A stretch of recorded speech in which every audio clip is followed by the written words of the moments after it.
Hello students, now today we are going to discuss about the lecture number 3. In this lecture we are going to discuss about the examples of the functional dependency. As we were discussing in the previous lecture the concept of functional dependency. आपको याद होगा हमने पिछले lecture में functional dependency को discuss किया था.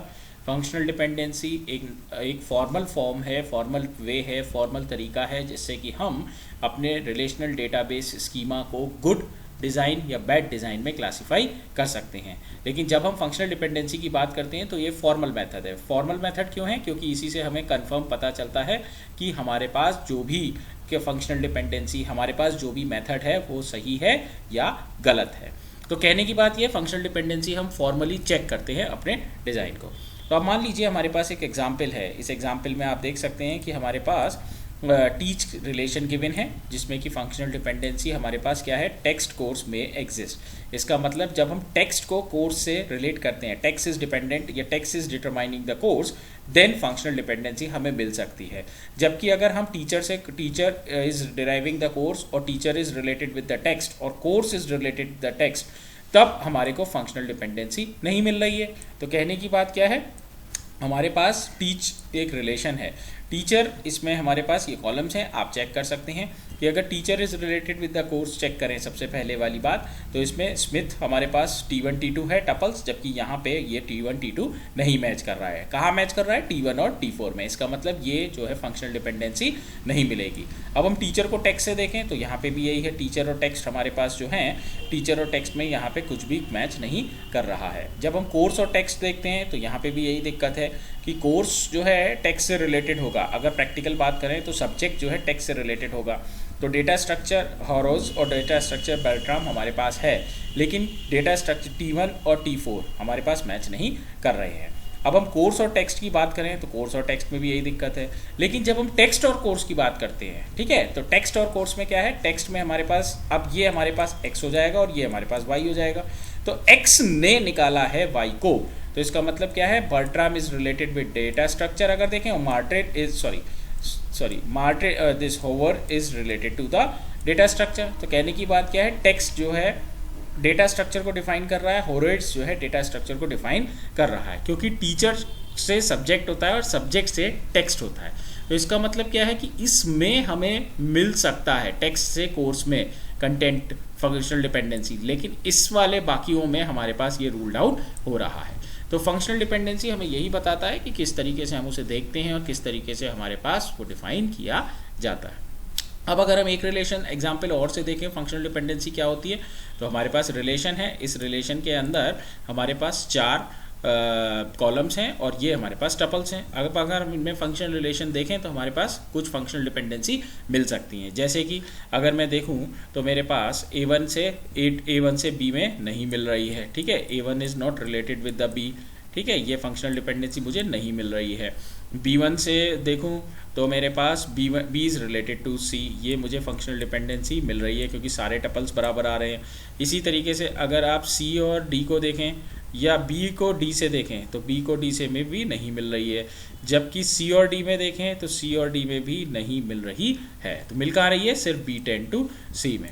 अब अगर आप A रिलेटेड टू D देखें तो A रिलेटेड टू D भी नहीं मिल रही, B रिलेटेड टू D देखें तो B रिलेटेड टू D भी नहीं मिल रहा, और सिर्फ मिली कहाँ हमें B रिलेटेड टू C में. अब अगर हम दोनों को कंबाइन करके करें, मतलब A B गिव्स C, तो A B और C में अगर हम देखें तो A तो मिल रहा है T1 T2 में, B मिल रहा है T2 T3 में, और C का मिल रहा है T1 T2 में. तो ये हमारे पास हो सकती है, क्या हो सकती है functional dependency, A, B is giving the C. तो यहाँ पे हमारे पास एक फंक्शनल डिपेंडेंसी मिल रही है. तो इस तरीके से हम फंक्शनल डिपेंडेंसी को चेक करते हैं और पता लगाते हैं कि वो मिल रही है कि नहीं मिल रही है. अब अगर फंक्शनल डिपेंडेंसी की बात करें तो हमारे पास कुछ एक्सियम्स होती है, क्योंकि हमारे पास कोई भी फॉर्मूला नहीं है. देखिए, क्योंकि फंक्शनल डिपेंडेंसी क्या है, recognised by the analysis of real world and there is no automation rule और एल्गोरिथम टू फाइंड देम. तो डिफाइनिंग और recognising them are the database designers task. तो फंक्शनल डिपेंडेंसी की बात क्या है, फंक्शनल डिपेंडेंसी की जब भी हम मैनिपुलेशन करते हैं तो हमारे पास नो इनकरेक्ट होनी चाहिए, हमेशा सही होनी चाहिए. और ये हमारे पास कुछ एक्सियम्स होती हैं जिनसे हमें पता चलता है कि हम फंक्शनल डिपेंडेंसी को चेक करके देख सकते हैं. जैसे सबसे पहली है रिफ्लेक्सिविटी. रिफ्लेक्सिविटी क्या कहती है, if A is set of attribute and B is a subset of A, then A must be related to, or A is functionally dependent to B. तो कहने की बात क्या है, अगर ए सेट ऑफ एट्रीब्यूट्स है और बी सबसेट है ए का, तो A is functionally dependent to B. Example देखिए, अगर एसएसएन और नेम है तो ये एसएसएन से रिलेटेड होगा। इसी तरीके से सेकंड प्रॉपर्टी होती है ऑगमेंटेशन की, वो कहती है अगर ए फंक्शनली डिटरमाइन बी, अगर ए जो है बी को निकालता है और सी एट्रीब्यूट है, तो इसका मतलब सी ए सी बी भी हमारे पास होगा। तो कहने की बात क्या है, अगर SSN is related to the name और SSN is deriving the name, then SSN phone is deriving the name and phone. इसी तरीके से ट्रांजिटिविटी की बात करें तो अगर A deriving the B and B is holding the C, तो हमारे पास A related to C hold करेगा। तो एसएसएन अगर जिप बताता है और जिप जो है सिटी बताता है, तो एसएसएन सिटी को भी बताएगा। इसी तरीके से हमारे पास यूनियन है, अगर ए बी के बराबर है, ए सी के बराबर है, तो ए बी सी के भी बराबर होगा। इसी तरीके से डिकम्पोजिशन क्या बताता है कि ए बी सी के बराबर है, तो ए बी और ए सी के बराबर होगा। और सूडो ट्रांजिटिविटी क्या बताता है, ए बी और सी बी डी के।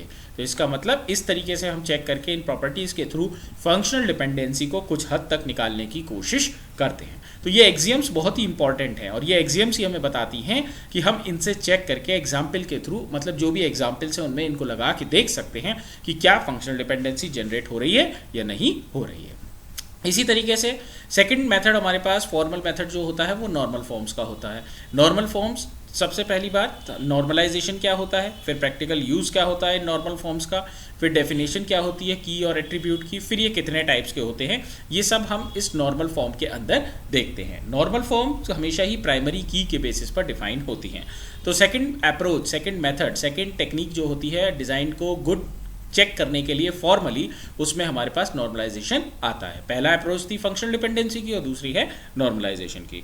नॉर्मलाइजेशन क्या है, नॉर्मलाइजेशन एक प्रोसेस होता है। Normalisation is a process of decomposing the unsatisfactory bad relation by breaking up their attribute into smaller relation। हम bad relation को तोड़ के छोटे relation में बना देते हैं। Normal form क्या होता है, condition when using keys and functional dependency of relation to certify whether a relation schema is in particular normal form or not। तो normalization तो एक process है बड़े टेबल को छोटे टेबल में ब्रेक करने का, ये चेक करने के लिए क्या अब वो गुड डिज़ाइन बना रहा है कि नहीं बना रहा है। दूसरी बात, जब भी हम इसको ब्रेक करते हैं नॉर्मल फॉर्म में, बड़े टेबल को ब्रेक करते हैं, स्कीमा को ब्रेक करते हैं, तो वो नॉर्मल फॉर्म में ट्रांसफर हो जाता है। नॉर्मल फॉर्म का मतलब क्या है, कीज के थ्रू और फंक्शनल डिपेंडेंसी के थ्रू हम ये चेक करते हैं। तो की और फंक्शनल डिपेंडेंसी के थ्रू हम चेक करते हैं कि क्या ये नॉर्मल फॉर्म, अब जो हमने छोटा टेबल ब्रेक किया है, क्या वो एक्चुअल में काम कर रहा है कि नहीं कर रहा है।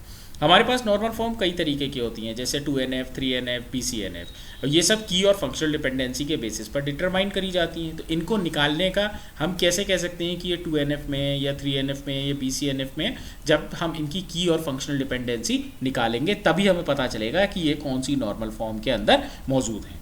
इसी तरीके से 4NF के अंदर कीज और मल्टी वैल्यू डिपेंडेंसी होती है। 5 नॉर्मल फॉर्म में हमारे पास ये होता है। तो हमारे पास जो डिफरेंट नॉर्मल फॉर्म्स होंगी उनका अपने प्रॉपर्टीज़ होंगी जिनके बेसिस पे हम उन्हें डिफाइन करते हैं।